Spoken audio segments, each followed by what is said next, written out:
dear student, I am KP sir. Today we are going to start chapter 1 relation and function part 4. तो dear student, आज हम जो है chapter 1 relation and function जो है आपका है क्लास 12 का, ठीक है, उसका हम स्टार्ट करेंगे पार्ट 4. तो डियर स्टूडेंट, इसके पहले हम लोग जो है आपको याद होगा कि हम जो है सेट देख चुके थे. इस चैप्टर के अंदर सेट क्या है, what is set, ordered pair, cartesian product of two set, ठीक है, एंड रिलेशन, ठीक है, देन टाइप्स ऑफ रिलेशन, ठीक है. इतने सारे टॉपिक हम लोग जो है कवर कर चुके थे. तो डियर स्टूडेंट, आज हम देखते हैं आपका, ठीक है, आपको पता है कि सेट मैंने अच्छे तरीके से आपको बता दिया था कि व्हाट इज सेट, सेट का कॉन्सेप्ट क्या होता है, ठीक है. देन ऑर्डर्ड पेयर भी मैं आपको बता दिया था, ठीक है. देन आपका cartesian product of two set भी बता दिया था, रिलेशन भी हो गया था. अब हम क्या करेंगे, टाइप्स ऑफ रिलेशन, जो आपका सबसे इंपॉर्टेंट टॉपिक है, टाइप्स ऑफ रिलेशन, ठीक है. तो डियर स्टूडेंट, हम देखते हैं क्या है टाइप्स ऑफ रिलेशन, ठीक है. तो सबसे पहले टाइप्स ऑफ रिलेशन में आते हैं. तो टाइप्स ऑफ रिलेशन में हमारा है, let R be a relation in set A, ठीक है. आर कोई रिलेशन है सेट ए के अंदर, ठीक है. अगर जो आर कोई एक रिलेशन है सेट ए के अंदर, ये बात आपको पहले ही हम ये कॉन्सेप्ट बता चुके हैं कि जब कोई भी रिलेशन सेट ए के अंदर बनता है तो वो हमेशा क्या होता है, वो हमेशा सबसेट होता है ए क्रॉस ए का. तो इसीलिए आर ये subset of A cross A, या ए आर ए भी आप राइट कर सकते हैं, ठीक है.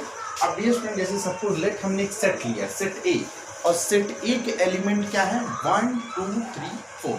तो डियर स्टूडेंट, सेट ए के एलिमेंट क्या है, 1 2 3 4, ठीक है. अब इस जो हमारे पास सेट ए है उसका हम क्या निकालते हैं, कार्टेशियन प्रोडक्ट. कार्टेशियन प्रोडक्ट मतलब ए क्रॉस ए. तो कार्टेशियन प्रोडक्ट जब भी हम ए क्रॉस ए, यानी जो गिवन सेट है उसका इटसेल्फ से जब भी हम कार्टेशियन प्रोडक्ट निकालेंगे, तो आप क्या करो, जो सेट आपके पास ए गिवन है उसी को एक बार और राइट कर लो, ताकि आपके पास कोई भी कंफ्यूजन क्रिएट ना हो. जैसे सपोज हम यहाँ पे एक सेट और राइट कर ले रहे हैं, ए 1 2 3 4, मतलब सेट वही है लेकिन दो बार राइट करने से कार्टेशियन प्रोडक्ट में आपको कोई भी डाउट नहीं होगा. जैसे हमारे पास सेट ए है, सेट ए के एलिमेंट है 1 2 3 4, और दूसरा सेट ए है उसके भी एलिमेंट क्या है, 1 2 3 4. अब कार्टेशियन प्रोडक्ट हम कैसे राइट करते हैं, सेट ए का हम एलिमेंट लेंगे 1, इस 1 को सारे जो है सेकेंड सेट ए के साथ जो है राइट कर देंगे ऑर्डर पेयर के फॉर्म. जैसे ये मैंने 1 लिया तो इस 1 को इस 1 के साथ तो 1 1, फिर इस 1 को 2 के साथ तो 1 2, फिर इस 1 को 3 के साथ 1 3, और फिर इस 1 को 4 के साथ 1 4, ठीक है. तो इस तरीके से डियर स्टूडेंट हम कर सकते हैं, ठीक है. अब हम आगे देखते हैं, ठीक है. अब आपका है फर्स्ट यहाँ पे टाइप्स ऑफ रिलेशन में फर्स्ट है नल रिलेशन और वाइड और इम्प्टी रिलेशन, ठीक है. तो अगर जो हम नल और वाइड रिलेशन की बात करें, ठीक है, तो इसमें आपका जो है देखिए, नल रिलेशन और वाइड रिलेशन और इम्प्टी रिलेशन क्या होता है, ठीक है, इसको हम समझते हैं, ठीक है. तो डियर स्टूडेंट, नल रिलेशन, वाइड रिलेशन और इम्प्टी रिलेशन क्या है. जैसे है मैं यहाँ पे ले रहा हूँ सेट आर, ठीक है, मैं एक रिलेशन ले रहा हूँ आर जिसकी ऑर्डर पेयर है ए कॉमा बी, और कंडीशन है B is equal to A plus 5. B is equal to क्या होना चाहिए, ए प्लस 5. और जहाँ पे ये इसका मीनिंग क्या होता है, फॉर ऑल, क्या होता है, फॉर ऑल. और जहाँ पे जो है आपका ए, यानी स्मॉल ए बिलोंग है कैपिटल ए से, और स्मॉल बी बिलोंग है कैपिटल ए से. इट मीन्स स्मॉल ए जो है वो एलिमेंट है और कैपिटल ए क्या है, सेट है. यानी इस ऑर्डर पेयर का जो एलिमेंट ए होगा वो सेट ए से बिलोंग करेगा, और जो बी होगा वो सेट, जो एलिमेंट बी होगा वो भी सेट ए से ही बिलोंग करेगा. तो डियर स्टूडेंट, हम देखते हैं. तो सबसे पहले मैं स्टार्टिंग से आपको बताता हूँ हम क्या बता रहे थे, हम क्या कर रहे थे, टाइप्स ऑफ रिलेशन. तो टाइप्स ऑफ रिलेशन की अगर जो बात करें तो हमने बताया था let R be a relation in set A. इसको हम राइट कर सकते हैं R subset A cross A, या ए आर ए. अब डियर स्टूडेंट, हमारे पास यहाँ पे क्या है, सेट ए मैंने चूज किया था. अब सेट ए का अगर जो मुझे इटसेल्फ कार्टेशियन प्रोडक्ट राइट करना है तो उसी सेट को हमें 2 टाइम्स राइट करना होगा. तो जैसे ए क्रॉस ए हमने राइट कर लिया कार्टेशियन प्रोडक्ट. अब इसके बाद टाइप्स ऑफ रिलेशन में समझ रहे हैं नल रिलेशन और वाइड रिलेशन और इम्प्टी रिलेशन. तो इसको मैंने बता दिया कि हमने एक ऐसा रिलेशन चूज किया है जो इस कॉन्सेप्ट को, यानी नल रिलेशन और वाइड रिलेशन और इम्प्टी रिलेशन को हम क्लियर कर सके, ठीक है. तो हमने लिया r is equal to a comma B such that b is equal to a plus 5। इसका क्या मतलब है कि मुझे a कॉमा बी इसमें से ऐसा ऑर्डर पेयर चूज करना है, ठीक है, जो इस कंडीशन को सेटिस्फाई कर दे। ठीक है, जैसे कहने का मतलब ये है कि मैं यहाँ पे ऑर्डर पेयर चूज कर रहा हूँ, ठीक है, 1,1। अगर जो मैं 1,1 की बात करूं तो ये a है और ये क्या है, b है। क्या है, ये a है और ये क्या है, b है।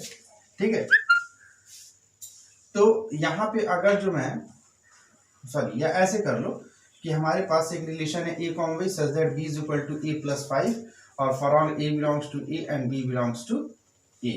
तो मैं ऐसा कर लेता हूं, जैसे हमारे पास है b is equal to a plus 5।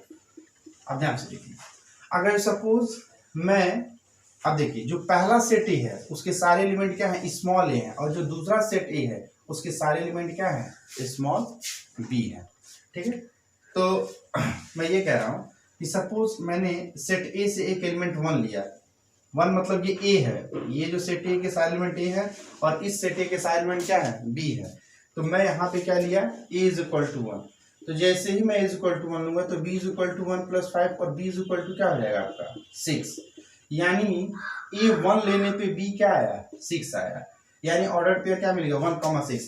अब ध्यान से देखिए a क्रॉस a में कहीं भी आपके पास ऑर्डर पेयर 1,6 है क्या, नहीं है। ठीक है, एक और चेक करते हैं। जैसे मैं यहाँ पे ले रहा हूँ a is equal to suppose 2 ले लिया, तो a जैसे ही 2 लूंगा तो b क्या हो जाएगा, 2 प्लस 5, यानी b क्या आ जाएगा, 7। तो यानी ऑर्डर पेयर क्या मिल जाएगा, 2,7। तो ध्यान से देखिए, हम a चाहे कुछ भी लेंगे 1 से लेके 2, 3, 4, जो ऑर्डर पेयर मिलेगा वो पहले में आपको 1,6 मिला था, फिर दूसरे में क्या मिलेगा 2,7। तो सारे order pair a cross a के अंदर आ रहे हैं क्या, नहीं आ रहा है। अगर जो रिलेशन सबसेट नहीं होता है a क्रॉस a का, तो वो रिलेशन नहीं होगा, क्योंकि हम जब यहाँ पे a इज इक्वल टू 1 लिए थे तो ऑर्डर पेयर क्या आता है 1,6, फिर है हम जो a इज इक्वल टू 2 लिए थे क्या है 2,7। तो क्या इसके अंदर यानी a क्रॉस a के अंदर आपका ये ऑर्डर पेयर आ रहा है। जब ऑर्डर पेयर नहीं आ रहा तो इसका सबसेट ही नहीं हुआ, और जब सबसेट नहीं हुआ तो कौन सा रिलेशन हो जाएगा, नल, वॉइड या एम्प्टी रिलेशन। ठीक है, तो डियर स्टूडेंट इस तरीके से आप इसको समझ सकते हैं।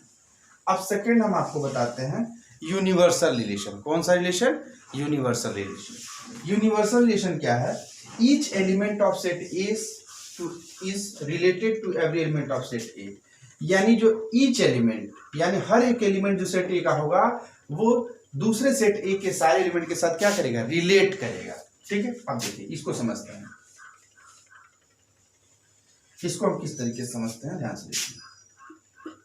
जैसे हमने एक रिलेशन चूज किया, ठीक है, देखिए ए क्रॉस ए तो वही है, बट हम रिलेशन को चेंज करते जा रहे हैं जैसे हमें कॉन्सेप्ट को समझना है।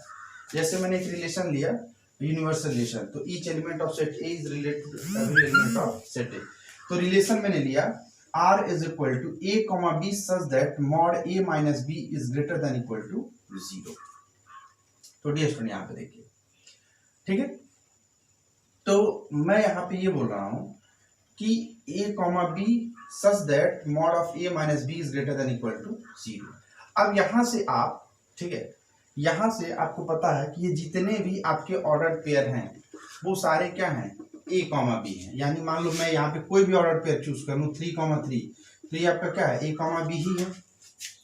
ठीक है, क्या है, जैसे मान लो मैं कोई भी ऑर्डर पेयर चूज कर लूँ 4,1, तो वो हमारा क्या है, a कॉमा b ही है। ठीक है, तो मैं आपको बता दूं कि अगर जो हम कोई भी ऑर्डर पेयर इसमें चूज करते हैं, जैसे 4,1 ले लिया, अगर जो मैं यहाँ पे पुट करता हूँ इस रिलेशन में, ठीक है, जैसे मान लो मैंने 4,1 पुट किया और जब इसको सॉल्व करूंगा तो 4 यहाँ पे क्या है, a है, और 1 क्या है, b है। तो मॉड 4 माइनस 1 क्या हो जाएगा आपका 3। ठीक है, और 3 आपका ग्रेटर देन इक्वल टू 0 होगा। यानी कहने का मतलब ये, इसमें से कोई भी आप ऑर्डर पेयर चूज कर लीजिए, हमेशा वो जो है ग्रेटर देन इक्वल टू 0 की कंडीशन को सेटिस्फाई करेगा। इट मींस वो या तो 0 के इक्वल होगा या तो 0 से बड़ा होगा। ठीक है, एक और हम ऑर्डर पेयर चूज करते हैं, जैसे सपोज मैं ले रहा हूँ 4,3। जैसे ही मैं ऑर्डर 4,3 लिया तो मैं इस मॉड में रखूंगा, a के प्लेस पे 4, b के प्लेस पे -3 is greater than equal to 0। तो ये आपका क्या हो जाएगा, 1 is greater than equal to 0। यानी 1 जो है 0 से क्या है, ग्रेटर है। Greater than equal to zero का मतलब ये है यहाँ पे आपका कि या तो जीरो के इक्वल हो या तो जीरो से ग्रेटर हो। तो यानी ऐसा हमने रिलेशन चूज कर लिया जिसमें सारे क्रॉस ए के ऑर्डर पेयर क्या होंगे, आ जाएंगे। तो इसलिए आपका ये क्या हो गया, यूनिवर्सल रिलेशन। तो इसीलिए हम बोल रहे हैं कि सेट ए के जो सारे एलिमेंट हैं वो दूसरे सेट ए के एवरी एलिमेंट से क्या है, बिलोंग करेंगे। तो डियर स्टूडेंट, नेक्स्ट वीडियो में हम देखेंगे आपका टाइप्स ऑफ रिलेशन के आगे, जिसमें हमारे पास रिफ्लेक्सिव, सिमेट्रिक है, ट्रांजिटिव। ठीक है, ओके स्टूडेंट।